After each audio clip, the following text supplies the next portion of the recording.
పచ్చడి అనేది 3-4 డేస్ అయినా నిల్వ ఉంటుంది. బయట ఉంచుకున్నా ఫ్రిడ్జ్లో పెట్టుకుంటే వారం రోజులైనా నిల్వ ఉంటుందండి. వాటర్ అనేది దీంట్లో యూజ్ చేయలేదు కదా, వారం రోజులైనా ఉంటుందండి. Hello friends, welcome to our channel Pragna Vijay cook and vlogs. ఈరోజు నేను చేయబోయే రెసిపీ పండు మిరపకాయల పచ్చడి అండి. దానికి ఒక 1/2 kg పండు మిరపకాయలు తీసుకోవాలి, ఒక 3 స్మాల్ సైజు టమాటోస్ తీసుకోవాలి, ఒక 2 టేబుల్ స్పూన్స్ నువ్వులు తీసుకోవాలి, కొన్ని వెల్లుల్లి తీసుకోవాలండి, రుచికి సరిపడా సాల్ట్ తీసుకోవాలి. ఓకే అండి, ఈ పండు మిరపకాయలని కడిగి వాష్ చేసిన తర్వాత పొడిగుడ్డతో తుడుచుకోవాలండి. తడిగా ఉండకూడదు. ఈ పండు మిరపకాయలు అనేటి పచ్చడి అనేది తొందరగా పాడైపోతుందండి. ఇవైతే వాష్ చేసి తుడిచేసి రెడీగా పెట్టుకున్నాను. ఈ పండు మిరపకాయలు అనేటి సన్నగా కట్ చేసుకోవాలి. టమాటోస్ కూడా కట్ చేసుకోవాలండి. ఓకే అండి, పండు మిరపకాయలు ఇప్పుడు కట్ చేసుకోవాలి. ఇలా సన్నగా కొద్దిగా ముక్కల్లాగా కట్ చేసుకోవాలండి. వేయించుకునేటప్పుడు తొందరగా వేగుతాయి. పండు మిర్చి అనేది అన్నీ ఇలానే కట్ చేసుకోవాలండి. ఓకే అండి, పండు మిరపకాయలన్నీ ఇలానే కట్ చేసుకోవాలి. ఓకే అండి, పండు మిరపకాయలు టమాటోస్ ఇలా కట్ చేసుకున్నానండి. ఓకే, ఇప్పుడు వీటిని వేయించుకోవాలండి. ప్యాన్ అయితే హీట్ అయింది. ముందుగా ఈ నువ్వులు వేసుకోవాలండి. ఓకే, నువ్వులు వేసుకున్నాక ఈ నువ్వులు అనేది ఒక చిటపటలాడే వరకు వేయించుకోవాలి. ఎక్కువ డార్క్ కలర్ వేయించుకోవద్దండి, లైట్గా వేయించుకోవాలి. ఇలా మిక్స్ చేసుకుంటూ ఉండాలండి, లేదంటే మాడిపోతాయి. లైట్గా వేయించుకోవాలి. పచ్చివాసన అనేది పోవాలండి ఈ నువ్వులది. నువ్వులు వేసుకోవడం వల్ల పచ్చడి టేస్ట్ అనేది చాలా బాగుంటుందండి. ఓకే అండి, నువ్వులు అయితే వేగినాయి. చూడండి, కొద్దిగా కలర్ అయితే చేంజ్ అయినాయి. ఓకే, వీటిని తీసి ఇప్పుడు వేరే బౌల్లో వేసుకోవాలండి. దీంట్లోనే ఒక 2 టేబుల్ స్పూన్స్ ఆయిల్ వేసుకోవాలి. ఇప్పుడు ఈ మిరపకాయలు అనేటివి వేయించుకోవడానికి ఆయిల్ వేసుకోవాలి. ఆయిల్ అయితే హీట్ అయింది. ఇప్పుడు ఈ కట్ చేసి పెట్టుకున్న ఈ మిర్చి వేసుకోవాలండి. వేసుకున్నాక బాగా మిక్స్ చేసుకోవాలి. ఈ మిర్చి అనేది కొద్దిగా కలర్ వచ్చే వరకు వేయించుకోవాలండి. పండు మిరపకాయల పచ్చడి అనేది చాలా టేస్ట్ ఉంటుందండి. పండు మిర్చి అనేది వేగడానికి కొద్దిగా టైం అనేది పడుతుందండి. లో ఫ్లేమ్లోనే వేయించుకోవాలండి. హై ఫ్లేమ్లో వేయించుకుంటే సరిగ్గా వేగవు. ఓకే, చూడండి, మిర్చి అయితే కొద్దిగా వేగినాయండి. ఇప్పుడు ఇవి తీసి వేరే బౌల్లో వేసుకోవాలి. ఓకే అండి, ఇదే ప్యాన్లో ఒక 1 టేబుల్ స్పూన్స్ ఆయిల్ వేసుకోవాలి. ఆయిల్ వేసుకున్నాక టమాటో వేసుకోవాలండి.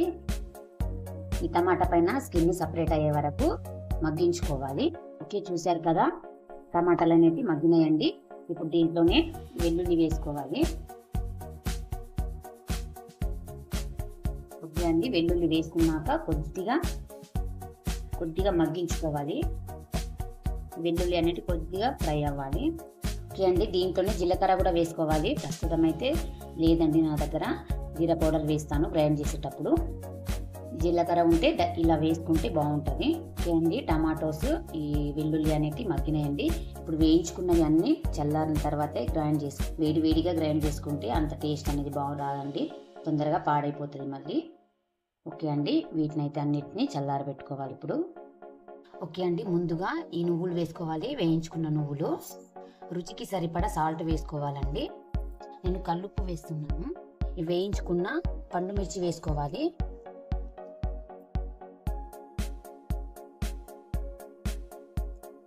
ఓకే అండి, పండు మిర్చి ఈ నువ్వులు గ్రైండ్ చేసుకున్న తర్వాత టమాటో వేసుకోవాలండి. ముందే టమాటో వేసుకుంటే సరిగ్గా గ్రైండ్ అవ్వదు. ఓకే అండి, ఇప్పుడు వీటిని గ్రైండ్ చేసుకోవాలి. మరి ఎక్కువ స్మూత్గా చేసుకోవద్దండి. ఓకే, చూడండి, ఇలా గ్రైండ్ చేసుకున్న తర్వాత ఇప్పుడు దీంట్లో టమాటో వేసుకోవాలి. ఈ మగ్గించుకున్న టమాటో వేసుకోవాలండి.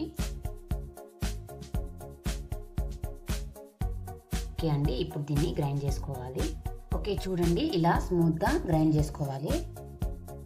ఇలా గ్రైండ్ చేసుకుంటే సరిపోతుందండి. మరీ ఎక్కువ స్మూత్గా కూడా గ్రైండ్ చేసుకుంటే అంత టేస్ట్ అనేది బాగుండదు. చూడండి, ఇలా గ్రైండ్ చేసుకోవాలి. దీన్ని ఇప్పుడు వేరే బౌల్లో వేసుకోవాలండి పచ్చడి అనేది. ఓకే, వేరే బౌల్లో వేసుకుంటాం పచ్చడి అనేది. చూడండి, అసలు వాటర్ ఏం వేయలేదండి దీంట్లో. వాటర్ వేస్తే పచ్చడి అనేది ఎక్కువ రోజులు నిల్వ ఉండదు. ఈ పచ్చడి ఇప్పుడు తాలింపు పెట్టుకోవాలి. ఓకే అండి, తాలింపు పెట్టుకోవడానికి వేరే ప్యాన్ పెట్టుకున్నానండి. దీంట్లో ఆయిల్ వేసుకోవాలి. ఇప్పుడు ఆయిల్ అనేది కొద్దిగా ఎక్కువ ఉంటే బాగుంటుందండి. ఒక 3 టేబుల్ స్పూన్స్ అయితే ఆయిల్ వేస్తున్నాను. ఓకే అండి, ఆయిల్ అయితే హీట్ అయింది. ఇప్పుడు ఒక స్పూను ఆవాలు వేసుకోవాలి. జీలకర్ర అయిపోయింది, జీలకర్ర లేదు నా దగ్గర, ఉంటే వేసుకోవాలండి. తాలింపులో ఒక రెమ్మ కరివేపాకు వేసుకోవాలి. ఓకే అండి, ఈ తాలింపు అనేది పచ్చళ్ళలో వేసుకోవాలి. ఒక స్పూను జీరా పౌడర్ వేసాను. ఓకే అండి, వేసుకున్నాక పచ్చడి అనేది మిక్స్ చేసుకోవాలండి.